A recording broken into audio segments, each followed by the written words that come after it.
Hello बच्चों, सब कैसे हो आप लोग। वैसे तो हम स्कूल में पढ़ाई करनी थी, पर लॉकडाउन की वजह से और कोविड कोरोना की वजह से हम सभी को घर में सुरक्षित रहना है और साथ में पढ़ते रहना है ना।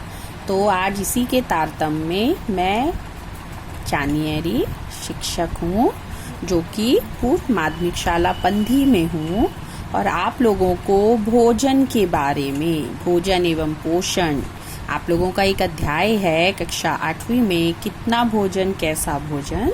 आज हम उसका एक छोटा सा टॉपिक लेंगे, भोजन के घटक, संतुलित भोजन हम किसे कहते हैं, है ना।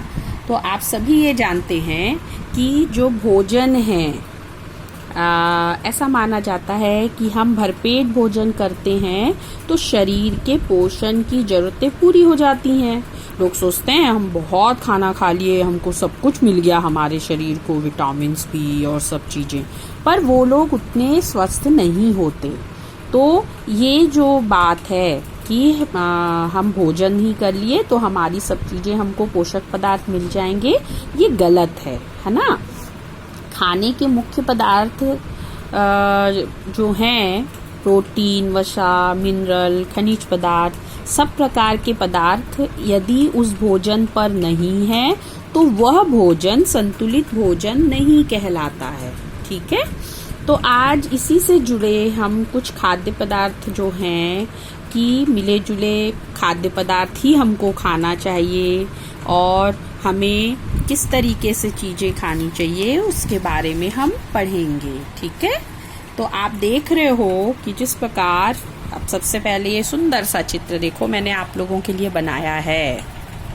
ठीक है, तो अब हम सबसे पहले एक परिभाषा सामान्य सी पढ़ लेते हैं कि जिस भोजन में कार्बोहाइड्रेट, वसा, प्रोटीन, विटामिन, खनिज लवण अधिक मात्रा में और उचित मात्रा में होते हैं, वह ही हमारा संतुलित भोजन कहलाता है ना।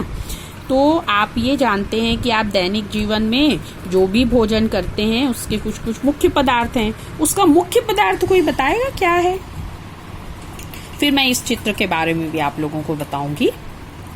तो मुख्य पदार्थ वह होता है, जैसे आप रोज दाल ही पीते हो क्या, या खाली सब्जी खा लेते हो? नहीं ना। तो खाने में आप क्या करते हो, या तो चावल खाते हो या क्या करते हैं, गेहूं के आटे की रोटियां खाते हैं। अच्छा, ये भी जो चीजें हैं ये अलग अलग इलाकों में अलग अलग प्रकार से होती है। कुछ लोग ब्रेड खाते हैं, उसके साथ सब्जियां अलग अलग खाते हैं, कुछ मक्का खाते हैं, बाजरा खाते हैं, ज्वार खाते हैं, है ना। और कई जो इंटीरियर इलाकों में वहां पर कोदो, कुटकी, इस प्रकार के भी जो मुख्य अनाज है वो खाया जाता है। ये सभी अनाज क्या है, हमारे कार्बोहाइड्रेट पदार्थ हैं। ठीक है, तो कार्बोहाइड्रेट पदार्थ हमारा जो है ये मुख्य पदार्थ है। इसके अलावा कई जगह शकरकंदी, केला, आलू भी मुख्य पदार्थ के रूप में खाया जाता है। इन सभी पदार्थों से हमको कार्बोहाइड्रेट मिलता है। ठीक है, तो अब उसी को समझाने के लिए, जैसे मैंने अभी आपको बताया कि आपकी जो थाली होती है खाने की वो कैसी होती है। आप रोटी या चावल बहुत सारा खाते हैं, उसमें थोड़ी सी दाल डालते हैं, सब्जी डालते हैं, है ना।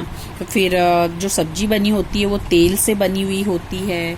तो इस प्रकार से वो आप अलग अलग तरीके से सब चीजें खाते हैं और उसकी मात्रा अपनी थाली में सब लोग सोच लो कैसी कैसी होती है। ठीक है, और फल वल कभी कभार खाते हैं, है ना।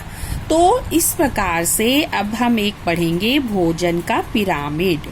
तो इसमें आप देखिए मैंने एक पिरामिड बनाया है। ये आपका पिरामिड है, ये इस तरीके से यहाँ से यहाँ एक त्रिभुज आकार का है। तो त्रिभुज का जो नीचे वाला हिस्सा है वो चौड़ा है। ठीक है, चौड़े में आप देखो जो सबसे पहला है वो क्या है, कार्बोहाइड्रेट युक्त पदार्थों के लिए मैंने उसको बनाया है।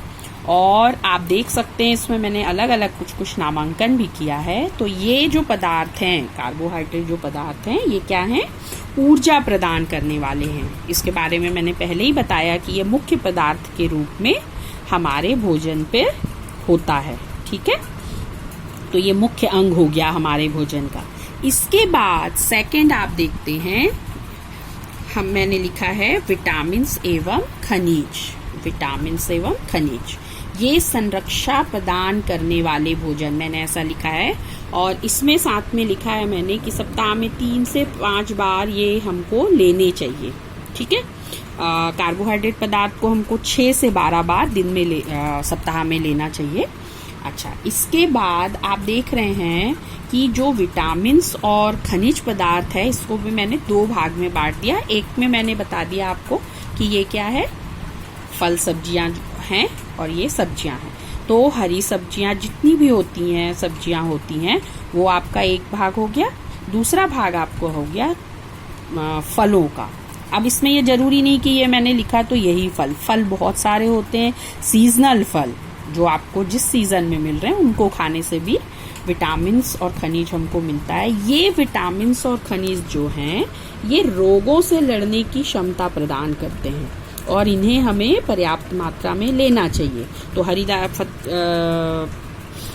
पत्तेदार सब्जियां, लौकी, गाजर, मूली, शलगम, बैंगन, धनिया, कद्दू, पालक, मेथी, मुनगा, ये बहुत सारी चीजें हैं जो कि हम सब्जियों में ले सकते हैं। फल में बहुत सारे फल हैं, तो इसमें से कुछ मैंने बनाए हैं, केला, तरबूज, सेब, संतरा, आड़ू, चेरी, सीजनल फल, आम, आंवला, आपको बिही मिलती है, जाम बोलते हैं ना, अमरूद, ये भी खा सकते हैं। ये विटामिन सी का बहुत अच्छा सोर्स होता है ना।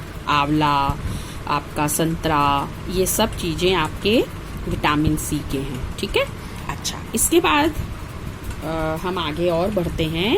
अब मैंने लिए तीसरे भाग में मैंने बनाया है, देखो आप सबकी चीजों की वो देखते जाइए। ये छोटी होते जा रही है, ये सबसे ज्यादा पदार्थ है मात्रा, फिर ये छोटे छोटे 2 भागों में बांटा है, फिर इसको मैंने इस तरीके से बनाया तो ये छोटा हो गया है। ठीक है, अब इसमें क्या है, प्रोटीन। प्रोटीन हमारे शरीर के लिए बहुत जरूरी पदार्थ है। ठीक है, तो प्रोटीन से क्या होता है कि शरीर के मस्तिष्क के अच्छे विकास के लिए हमको प्रोटीन की आवश्यकता होती है। अच्छा, प्रोटीन भी जो होता है मैंने उसको 2 भागों में बांटा है और ये भी हमको सप्ताह में 2 से 3 बार लेना ही लेना है। कई बच्चे दाल खाने में नाटक करते हैं, है ना, तो इसलिए हमको किसी भी रूप में, तो इसको मैंने शाकाहारी और मांसाहारी के रूप में 2 भागों में बांट दिया है। ठीक है, तो आप देखिए शाकाहारी लोग क्या क्या ले सकते हैं, सभी प्रकार की दालें, कई प्रकार की दालें आती हैं,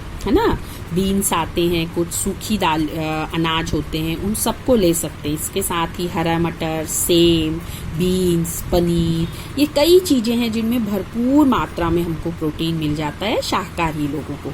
अब मांसाहारी लोगों के लिए दूध के अंडा, मटन, मुर्गा, चिकन, ये सब चीजें जो हैं ये मांसाहारी लोग खा सकते हैं, और जो दोनों खाते हैं उनके लिए तो बहुत अच्छी बात है। ठीक है, तो इस प्रकार ये हमारे शरीर के विकास के लिए प्रोटीन आवश्यक है। अब हम ऊपर जा रहे हैं, जिनकी मात्रा हमें बहुत कम हमारे भोजन में लगती है। ठीक है, इनका उपयोग जो है, जो वसा, तेल और शर्करा युक्त आहार जो हैं, इनको हमको बहुत कम मात्रा में लेना चाहिए, है ना। तो हालांकि ये हमारे भोजन के आवश्यक अंग हैं और साथ ही साथ ये भी हमें क्या करते हैं, ऊर्जा प्रदान करते हैं। ठीक, तो ऊर्जा प्रदान करने के लिए जो अलग अलग प्रकार के तेल, मक्खन, तिल, घी, बटर, चीज, है ना, फली तेल, जितने भी प्रकार के, सरसों तेल, सनफ्लावर ऑयल, ये सभी चीजें आपकी होती हैं। तो अब आप ये देखो, ये पिरामिड, अब आपने समझा कि आपके भोजन में कौन सा कंटेंट कितना होना चाहिए, है ना। यही कहलाता है पिरामिड, भोजन का पिरामिड, जिसको ये इस तरीके से हम दर्शा सकते हैं और याद कर सकते हैं। ठीक है, तो अगले भाग में हम इसके और आगे के कंटेंट पढ़ेंगे, और ये चित्र यदि आपको चाहिए तो ये हमारे पोर्टल में, जो छत्तीसगढ़ स्कूल शिक्षा का पोर्टल है, उसमें आपको इमेज के रूप में भी मैं अपलोड कर दूंगी, मिल जाएगा, है ना। तो जब तक आप इसको याद करिए, फिर मैं नए कंटेंट के साथ मिलूंगी। Bye bye.